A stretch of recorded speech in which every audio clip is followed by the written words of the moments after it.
നമസ്തേ. നമുക്ക് ജനനി നവരത്ന മഞ്ജരി എന്ന ക്ലാസ് തുടരാം. മേലായ മൂലമതിയാലാവൃതം ജനനി നീലാസ്യമാടി വിടുമീ കീലാലവായ് വനല കോലാഹലം ഭുവനം ആലാപമാത്രമഖിലം. ഇത്രയാണ് കഴിഞ്ഞ ക്ലാസ്സിൽ നമ്മൾ ചർച്ച ചെയ്തിരുന്നത്. ഇനി ആ ശ്ലോകത്തിൻ്റെ തന്നെ അടുത്ത ഭാഗം ശ്രദ്ധിക്കാം. കാലാദിയായ മൃദുനൂലാല നെയ്യുമൊരു ലീലാപടം ഭവതിമൈ മേലാകെ മൂടുമതിനാലാരുമുള്ളതറിവീല ആഗമാന്ത നിലയേ. ഈ പ്രപഞ്ചം അകവും പുറവും ഭഗവാനാൽ നിറയ്ക്കപ്പെട്ടിരിക്കുന്നു. നമുക്കറിയാം, ഭഗവാൻ ബ്രഹ്മസ്വരൂപമായ ബോധസ്വരൂപമായ ഭഗവാനാൽ നിറഞ്ഞിരിക്കുകയാണ് ഈ പ്രപഞ്ചം. ജനനി ഭഗവാന്റെ ശക്തിയാണ്, ഭഗവാന്റെ പ്രകൃതിയാണ്. ശക്തിയായ ജനനിയും അകവും പുറവും ഭഗവാനാൽ നിറഞ്ഞിരിക്കുകയാണ്. അമ്മയുടെ ചലനവേഗമനുസരിച്ചാണ് ഇവിടെ ഫണ്ടമെൻ്റൽ എലമെൻറ്റ്സ് രൂപം കൊള്ളുന്നത്. ആ ഫണ്ടമെൻ്റൽ എലമെൻറ്റ്സ് കൂടിക്കലർന്ന് എണ്ണിയാലൊടുങ്ങാത്ത നാമരൂപങ്ങളോട് കൂടിയ കോലാഹലമായി കാണുന്ന ഈ പ്രപഞ്ചം ഉണ്ടാകുന്നു. ആ പ്രപഞ്ചം വെറും പേര് മാത്രമാണ്, നാമം മാത്രമാണ്. അഖിലം ആലാപമാത്രം എന്ന് പറഞ്ഞു. യഥാർത്ഥത്തിൽ ഇല്ലാത്തതാണ്, യഥാർത്ഥത്തിലില്ല. അതാണ് ആലാപമാത്രം അഖിലം എന്ന് പറഞ്ഞത്. അപ്പോൾ അത് കഴിഞ്ഞ ദിവസം നമ്മൾ ചർച്ച ചെയ്ത് കഴിഞ്ഞതാണ്, വളരെ വിശദമായിട്ട് ചർച്ച ചെയ്തിട്ടുണ്ട്. ഇനി കാലാദിയായ മൃദുനൂലാല നെയ്യുമൊരു ലീലാപടം ഭവതിമൈ മേലാകെ മൂടുമതിനാലുള്ളതറിവീലാഗമാന്ത നിലയേ. ഇവിടെ അമ്മയെ ആഗമാന്ത നിലയേ എന്നാണ് സംബോധന ചെയ്തിരിക്കുന്നത്. ആഗമാന്ത നിലയേ, ആഗമാന്ത നിലയേ എന്നാണ്. എന്താണ് ഈ ആഗമാന്ത നിലയേ എന്ന് പറഞ്ഞ? ആഗമം എന്ന് പറഞ്ഞ വേദം എന്നാണ് അർത്ഥം. വേദങ്ങളുടെ അവസാന ഭാഗത്തുള്ള സുപ്രധാന ഭാഗങ്ങളെയാണ് ഉപനിഷത്തുക്കൾ എന്ന് പറയുന്നത്. ഈ ഉപനിഷത്തുക്കളെയാണ് വേദാന്തം എന്ന് പറയുന്നത്. ആഗമാന്തം, ആഗമം എന്ന് പറഞ്ഞാൽ വേദമെന്നാണ്. ആഗമാന്തം എന്ന് പറഞ്ഞാൽ വേദാന്തം എന്നാണ് അർത്ഥം. അപ്പോൾ ആ വേദാന്തത്തെ തന്നെയാണ് ഉപനിഷത്തുക്കൾ എന്ന് പറയുന്നത്. ഉപനിഷത്തുക്കൾ ഈ വേദാന്തത്തെയാണ് ഉപനിഷത്തുക്കൾ എന്ന് പറയുക. അതായത് വേദത്തിൻ്റെ ആഗമത്തിൻ്റെ അവസാനം കാണുന്ന പ്രധാനമായ സുപ്രധാന ഭാഗങ്ങളെയാണ് ഉപനിഷത്തുകളെന്ന് വേദാന്തങ്ങളെന്ന് പറയുന്നത്, വേദാന്തം എന്ന് പറയുന്നത്. ഈ ഉപനിഷത്തുക്കളിലൂടെ മാത്രമേ ഭഗവാനെ നമുക്കറിയാൻ പറ്റുകയുള്ളൂ. ശാസ്ത്രീയമായി ഭഗവാനെ അറിയണമെങ്കിൽ നമ്മൾ ആ ഉപനിഷത്തുക്കളിലൂടെ തന്നെ പോകണം. അപ്പോൾ ഉപനിഷത്തുക്കളിലാണ് ഈ ഭഗവാനെ കുറിച്ച് ചർച്ച ചെയ്യുന്നതും ഭഗവാന്റെ സ്വരൂപ വിവരണവും ഒക്കെ നടക്കുന്നത് ഈ ഉപനിഷത്തുക്കളിലാണ്. അപ്പം നിലയം എന്ന് പറഞ്ഞ പാർപ്പിടം എന്നേ അർത്ഥമുള്ളൂ. ആഗമാന്തം എന്ന് പറഞ്ഞ മനസ്സിലായല്ലോ, ഉപനിഷത്തുക്കളാണ്. ഉപനിഷത്തുക്കൾ, വേദാന്തം എന്ന് പറഞ്ഞ വേദങ്ങളുടെ അവസാനം കാണുന്ന ഭാഗങ്ങളെയാണ് വേദാന്തം എന്ന് പറയുന്നത്. അപ്പം അതിനെ നമ്മൾ വ്യാഖ്യാനിച്ചാൽ അറിവിൻ്റെ അന്തമെന്നാണ്. അത് ആ ഉപനിഷത്തുക്കളിൽ പറയുന്ന ആ അറിവ് നാം നേടിക്കഴിഞ്ഞാൽ പിന്നെ ഇവിടെ ഒന്നും അറിയാൻ ഉണ്ടാകില്ല. അതാണ് വേദാന്തം എന്ന പദത്തിൻ്റെ അർത്ഥം. അപ്പം ഉപനിഷത്തുക്കളിലൂടെ മാത്രമേ ഈ ബ്രഹ്മസത്യത്തെ, ഈ ഭഗവാനെ അറിയാൻ പറ്റുകയുള്ളൂ. നിലയം എന്നതിന് പാർപ്പിടം എന്നാണ് അർത്ഥം, നിലയം. അപ്പോൾ വേദാന്തത്തെ ദേവിയുടെ പാർപ്പിടമായി സങ്കല്പിച്ചിരിക്കുകയാണ് ഇവിടെ. ആഗമാന്ത നിലയേ, ആഗമാന്തം നിലയമായി പാർപ്പിടമായി സ്വീകരിച്ചിട്ടുള്ളവരെ എന്നാണ്. അപ്പം വേദാന്തത്തിലൂടെ മാത്രമേ ബ്രഹ്മത്തെയും ആ ബ്രഹ്മശക്തിയായ ദേവിയെയും അറിയാൻ പറ്റുകയുള്ളൂ എന്നേ അർത്ഥമുള്ളൂ. അപ്പോൾ അതുകൊണ്ടാണ് അമ്മയെ അറിയണമെങ്കിൽ അമ്മയെ അറിയണമെങ്കിൽ, ദേവിയെ അറിയണമെങ്കിൽ വേദാന്തത്തിൽ പരതിയാലേ പറ്റൂ. വേദാന്തത്തിൽ പരതിയാൽ ബ്രഹ്മത്തെ അറിയാൻ പറ്റും. ആ ബ്രഹ്മത്തെ അറിഞ്ഞാൽ ആ ബ്രഹ്മത്തിൻ്റെ ശക്തിയെയും നമുക്കറിയാൻ പറ്റും. അപ്പം അതാണ്, ദേവിയെ അറിയണമെങ്കിൽ നമ്മൾ വേദാന്തത്തിലാണ് പരതേണ്ടത്. അപ്പോൾ ദേവിയെ വ്യക്തമായി അറിയണമെങ്കിൽ ഉപനിഷത്തുക്കളെ ആശ്രയിച്ചാലേ പറ്റൂ. ദേവി ഭഗവാന്റെ ശക്തിയാണ്, പ്രകൃതിയാണ്. അപ്പം അതുകൊണ്ടാണ് ഈ ദേവിയെ ആഗമാന്ത നിലയേ എന്ന് ഗുരു സംബോധന ചെയ്തിരിക്കുന്നത്. മനസ്സിലായി കാണുമല്ലോ എന്താണ് ഈ ആഗമാന്ത നിലയേ എന്ന് പറഞ്ഞാൽ.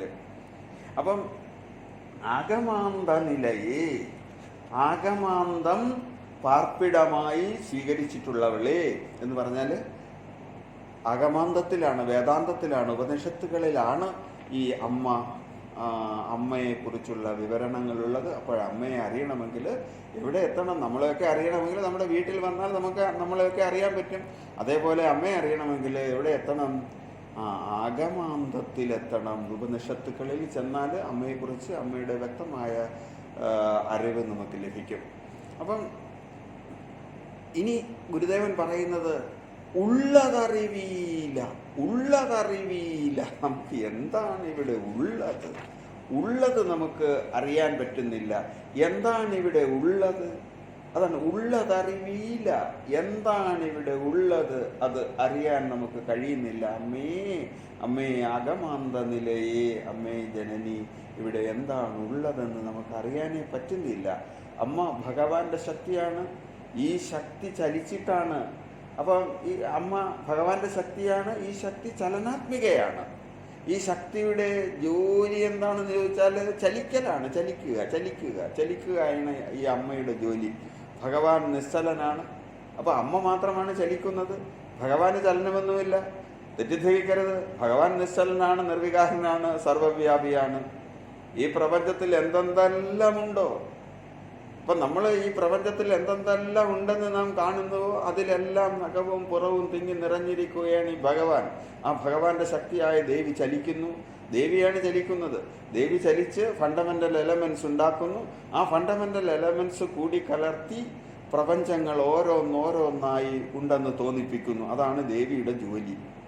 ഇതിനെല്ലാം പിന്നിൽ ദേവിയാണ്. ഈ പ്രപഞ്ചത്തിലെ സർവ്വ ചരാചരങ്ങളെയും നിർമ്മിച്ച് അല്ലെങ്കിൽ അതിനെ ഉണ്ടെന്ന് തോന്നിപ്പിച്ച് ഇല്ലാതാക്കുന്നതിൻ്റെ കാരണക്കാരി, ഇതിൻ്റെ എല്ലാം പിന്നിൽ ഈ ദേവിയാണുള്ളത്.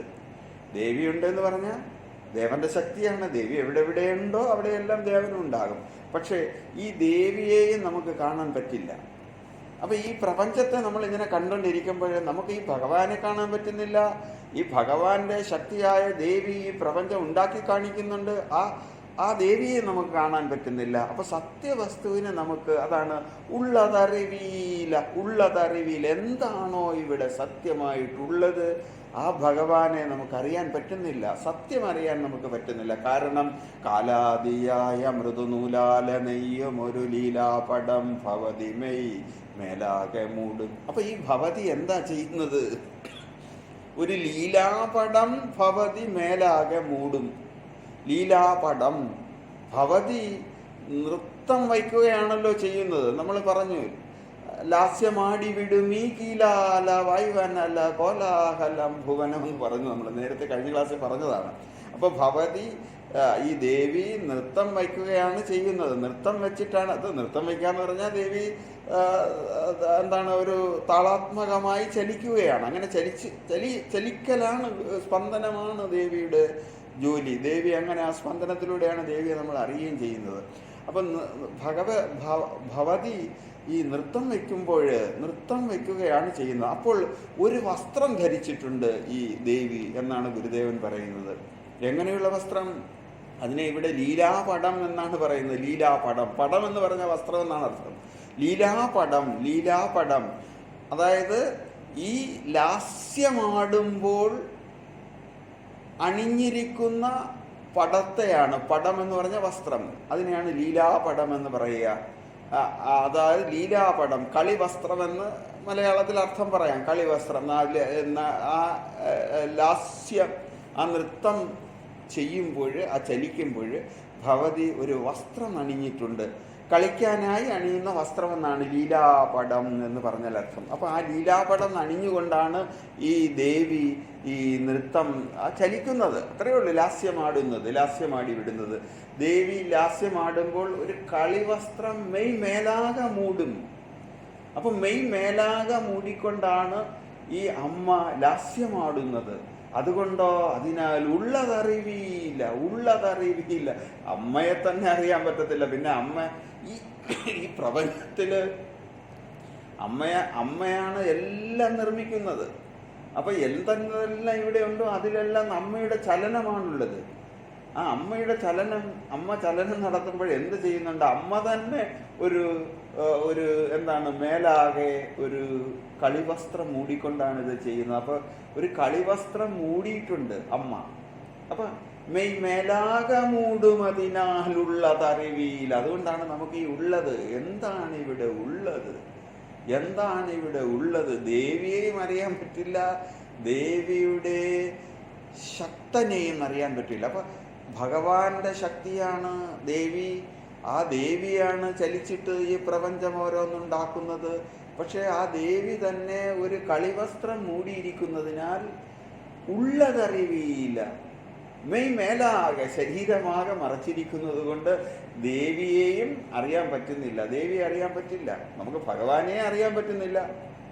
അപ്പൊ ഭഗവാൻ നിശ്ചലനാണ്, നിർവികാരനാണ്, എല്ലായിടത്തും നഖവും പുറവും തിങ്ങി നിറഞ്ഞിരിക്കുകയാണ്.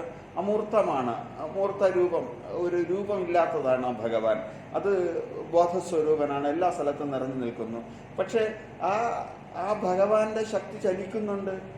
ആ ചലിക്കുന്ന ശക്തിയാണ് ഈ പ്രപഞ്ചമെല്ലാം ഇങ്ങനെ ഉണ്ടാക്കി തീർക്കുന്നത്. പക്ഷെ ആ ശക്തി നമുക്കറിയാൻ പറ്റില്ല. കാര്യം നമ്മ ലാസ്യമാടി വിടുന്ന ഈ സമയത്ത്, ലാസ്യമാടുന്ന സമയത്ത് ഒരു കളിവസ്ത്രം, ഒരു മൂട് പടം, ഒരു എന്താണ്, ഒരു വസ്ത്രം, കളിവസ്ത്രം, അതാണ് ഒരു ലീലാപടം ഭവതിമയും മേലാകെ മൂടും. അതുകൊണ്ടുള്ളതറിവിയില്ല എന്നാണ് പറയുന്നത്. ശരീരമാകെ മറച്ചിരിക്കുന്നത് കൊണ്ട് ദേവിയെയും അറിയാനേ പറ്റില്ല. ഈ ലീലാപടം കളിവസ്ത്രം, അതായത് ലീലാപടം എന്ന് പറഞ്ഞാൽ കളിവസ്ത്രം എന്തുകൊണ്ടുണ്ടാക്കിയതാണെന്ന് പറയുന്നുണ്ട്. മൃദുനൂലാല നെയ്യും ഒരു ലീലാപടം. അപ്പോൾ ഒരു കളിവസ്ത്രം അമ്മ അണിഞ്ഞിട്ടുണ്ട്. അമ്മ മെയ് മേലാകെ മൂടിയിട്ടുണ്ട്. മെയ് ശരീരം മേലാകെ, ശരീരമാകെ ഈ കളിവസ്ത്രം കൊണ്ട് അമ്മ മൂടിയിട്ടുണ്ട്. അപ്പൊ അമ്മ കളിവസ്ത്രം കൊണ്ട് മൂടിയിട്ടുണ്ടെന്ന് പറഞ്ഞാൽ ഈ ഈ ചരാചരങ്ങളിലും ആ വസ്ത്രം കൊണ്ട് അമ്മ മൂടുന്നുണ്ട്. കാര്യം എല്ലാത്തിലും അമ്മ ഇരിപ്പുണ്ടല്ലോ. അമ്മ ചലനം എവിടെയുണ്ടോ അത് അമ്മയുടേതാണ്. ചലിക്കാതെ ഒരു പദാർത്ഥവും ഇവിടെ ഉണ്ടാകുന്നില്ല. എല്ലാം ചലനത്തിൽ നിന്നുണ്ടാകുന്നതാണ്. അപ്പൊ ആ അമ്മ ധരിച്ചിരിക്കുന്ന കളിവസ്ത്രത്തിന്റെ നൂലുകൾ എങ്ങനെയുള്ളതാണ്? മൃദുനൂലാല നെയ്യും ഒരു മൃദുനൂലുകൾ കൊണ്ട് നെയ്തതാണ്. അമ്മയുടെ മെയ് മൂടിയിരിക്കുന്ന ഈ കളിവസ്ത്രത്തിന്റെ നൂലുകൾ വളരെ പെട്ടെന്ന് പൊട്ടിപ്പോകുന്നതാണ്. അതാണ് മൃദുനൂലാല നെയ്യും ഒരു ലീലാപടം ഭവതി മെയ് മേലാകെ മൂടുമതിനാൽ ഉള്ളതറിവിയില്ല അകമാന്ത നിലയെ. ആ മൃദുനൂലുകൾ എന്താണ് എന്ന് പറയുന്നുണ്ട്. കാലാദിയായ മൃദുനൂല്, കാലാദികളായിരിക്കുന്ന മൃദുവായ നൂലുകൾ കൊണ്ട് നെയ്തതാണ് ഈ കളിവസ്ത്രം. അത് മേലാകെ മൂടിയിരിക്കുന്നതിനാൽ അമ്മേ ഈ ഉള്ളത് ഞങ്ങൾക്കറിയാൻ പറ്റുന്നില്ല. അകമാന്ത നിലയെ അമ്മേ, അകമാന്തത്തില് പാർപ്പിടമായിട്ടുള്ളവളെ, ഞങ്ങൾക്ക് ഇതറിയാൻ പറ്റുന്നില്ല. എന്താ ഉള്ളത് ഇവിടെ? സത്യവസ്തുവിനെ അറിയാൻ പറ്റുന്നില്ല. അപ്പം എന്താണ് അതിലെ മൂടുപടത്തിലെ അതിൻ്റെ കളിവസ്ത്രത്തിൻ്റെ നൂലുകൾ എന്താണ്? കാലാദിയായ, അതായത് കാലാദി എന്ന് പറഞ്ഞാൽ കാലം, ദേശം, നിമിത്തം എന്ന മൃദുനൂലുകൾ കൊണ്ട് നെയ്ത ലീലാപടമാണ് ഭവതി മെയ് മേലാകെ, അതായത് അമ്മ മേലാകെ മൂടിയിരിക്കുന്നത്. അതുകൊണ്ടാണ് എന്താണ് ഉള്ളത്, എന്താണ് സത്യം എന്നറിയാൻ കഴിയാത്ത അവസ്ഥ ഉണ്ടാകുന്നത് എന്നർത്ഥം. പ്രപഞ്ചം എന്താണെന്നും പ്രപഞ്ചം എങ്ങനെയാണ് ഉണ്ടാകുന്നതെന്നും വളരെ വ്യക്തമായി ഗുരുദേവൻ പറഞ്ഞു തരികയാണ്. ആദ്യം അത് പറഞ്ഞു കഴിഞ്ഞു. ഈ അചഞ്ചലമായ ബ്രഹ്മസത്യത്തിൽ നിന്ന് പൊന്തി വരുന്നതാണ് ഈ അതിൻ്റെ ശക്തി, ദേവി. അതാണ് ദേവി.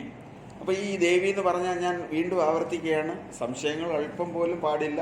അപ്പോൾ അചഞ്ചലമാണ് ഈ ബ്രഹ്മസത്യം, ഈ ഭഗവാൻ.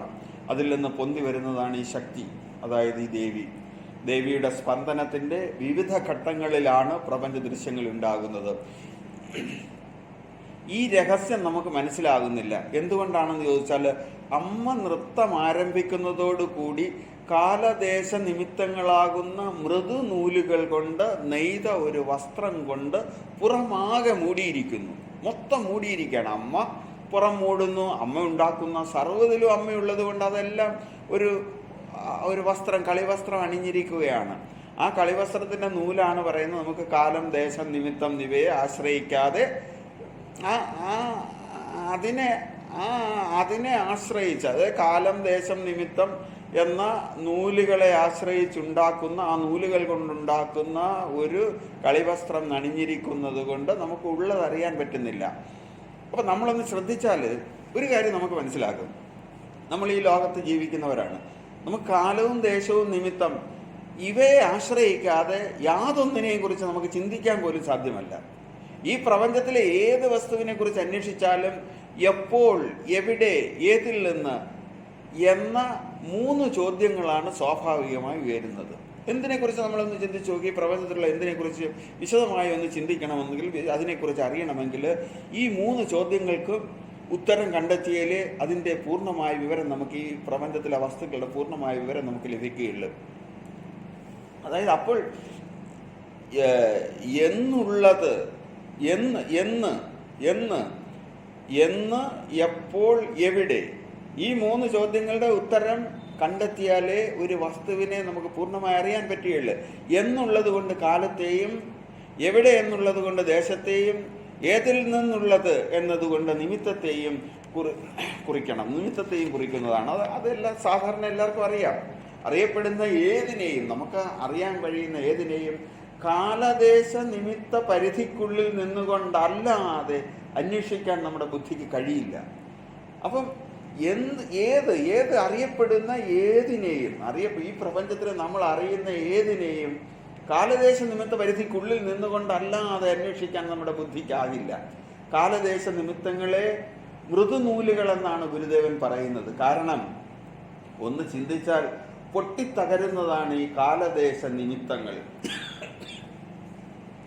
യഥാർത്ഥത്തിൽ ഇവയ്ക്ക് വസ്തുസത്തയോ സ്വതന്ത്രമായ നിലനിൽപ്പോ ഇല്ല എന്ന് നമുക്ക് ചിന്തിച്ചാൽ മനസ്സിലാകും. ഈ കാലത്തിന് ഒരു സത്തയുണ്ടോ?